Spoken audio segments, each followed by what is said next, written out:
Welcome to Gwaan Dancehall with Lex, bringing you the best of the best and the real of the real.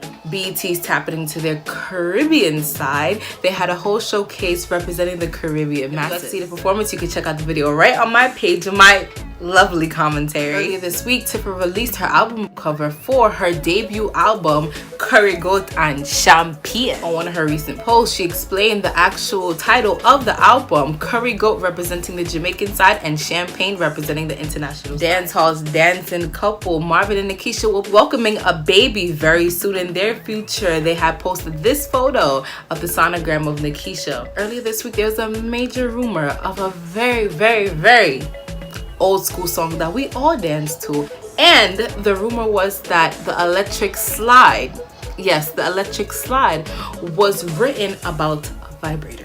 Griffins, the actual singer of Electric Slide, did not like those rumors. In this video, she explains the meaning of the song and that it's not about a vibrator. I came on social media for a more positive reason. Whatever is going on now, read the electric boogie, electric slide. It is totally out. I know nothing about singing for any, I hate to even repeat the name. What is it? Vibrator. I would not have lasted in this business if I wasn't sending out positive message. That's one of the happiest songs.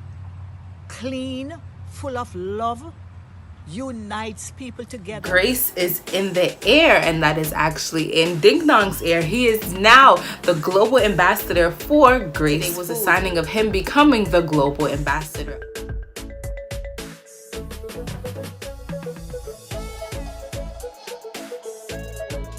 But that is it for Gwaan Dancehall. Until next week for more dancehall entertainment.